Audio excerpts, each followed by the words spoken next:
Here are some tips that should help you as you get started in your journey with Teamfight Tactics. If you're new to Teamfight Tactics and the Autochess genre, then you're likely experiencing a pretty steep learning curve. That is to be expected as TFT is a fairly complex game. There is an economy to manage, class and origin synergies to work towards, and item recipes to remember. It can take at least a few hours to really feel like you have understood the basics and to finally beginning to enjoy the game. Below I put together a guide which provides some advice to help you on the way to climb the ladder. To start off, number 1, Synergies. They are the core of the game. One of the big keys in general to understanding these auto chess games are combining synergies. Each unit has a couple of classes it is a part of, and when you stack a certain amount of them together, your team will be given a buff based on the class. In TFT, these are known as classes and origins, and each unit has at least 1 or up to 3, and when you mix and match your team together, you will gain bonuses based on these synergies. And number 2, items are king. Items are probably the most important part of TFT. These can super buff some of your minions, and an early strategy that some players are employing is to get a 3-star unit and stack powerful items onto it. One of the more unique factors of this game is that items can be combined together to create a whole new and powerful item. You can grab one of the items and hover it over a unit that already has an item to show what would happen if you were to combine these two items. There are a lot of websites that provides a TFT item combinations cheat sheet that will be very helpful for you early on. I will link it under my description below. The other interesting mechanic in this game is that once you put an item on a unit, you can't get it off unless you sell the unit. So some interesting strategies are where you will place an item on a unit that you don't plan to keep. That way you can sell the unit later in the game to reserve the item for a stronger unit. And there are 2 ways to gain items. They will occasionally drop after you kill a creep wave, or you can find them during the carousel round. This is when all of the players in the game are thrown into a room and are given a choice of a hero. The heroes are walking around a circle, hence the name carousel, and players are able to choose one based on what place they are currently in the game, in an order by lowest to highest health. More often than not, you are looking at the item rather than the hero, because this is how you will end up finding items to combine with others to make the more powerful versions of the item. Number 3, goal and interest. It is absolutely vital you don't go on a mad spending spree at the beginning of each round. Keeping a healthy economy is the key to reaching the late game and strengthening your composition, even if it means taking a little bit of hit to your health along the way. Winning streak is definitely the best, but it is not easy and sometimes you'll be forced to go on a losing streak. Similar to winning streak, if you lose a few rounds in a row, you will gain gold for a losing streak. While this is not ideal, you will still start to gain gold, and this can be used as a strategy at times. The key to this is not to lose too heavily. The more units you leave on your opponent's board, the more health you will lose. So, if you're going to go on a losing streak for gold, you will want to at least upgrade your units or level up. As tempting as it might be to spend your gold on new units or experience points, you will gain a certain amount of interest between rounds by holding on to your stash. Interest earned is capped once you hit 50 total gold, so it is advisable that you don't go below this threshold if you want to get the most out of your money. For every 10 gold you have up until 50, you will gain 10% extra gold at the end of the round.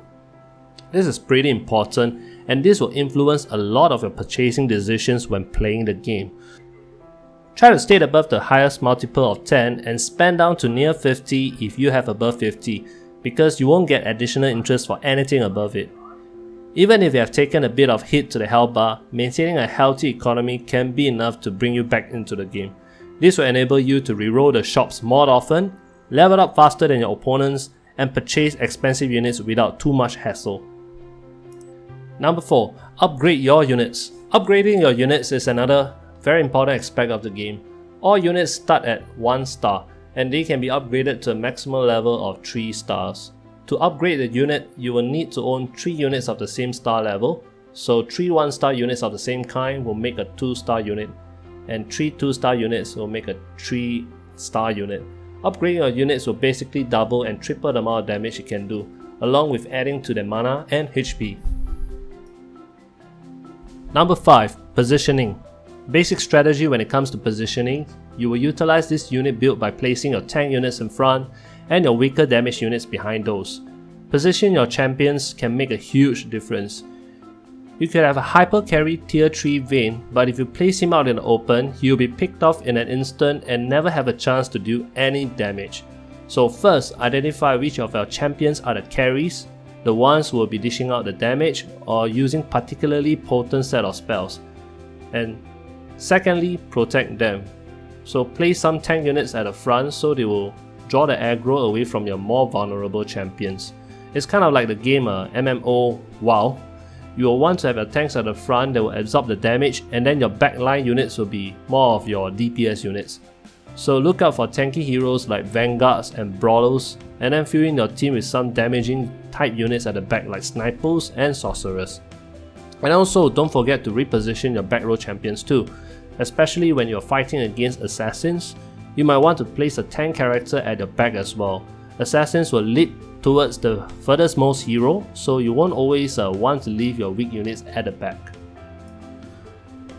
Number 6. Scouting. Yes, absolutely. And to me, this is probably one of the most important things of the entire game. So you click on the player portraits on the right of your screen, or you can press the hotkey, for my case will be Q, to view each player's team composition.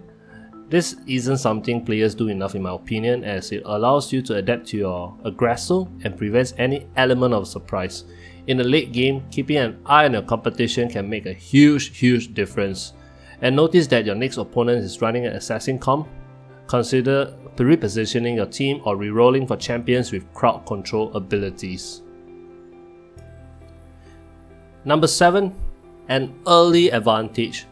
While it's not important which champion you choose right off the start, the item they are equipped with can make a massive difference to your overall team strength.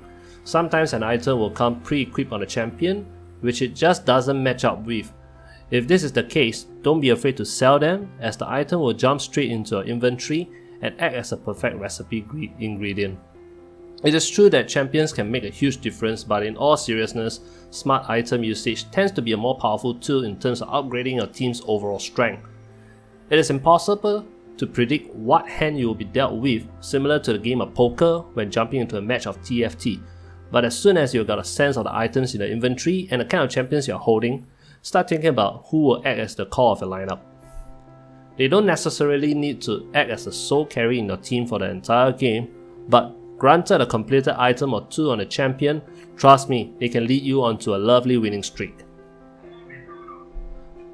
So to end off, what I've given you here are the basics to the game. The beauty of the game is that there are plenty of ways to play the game, and that's what makes it so attractive to people.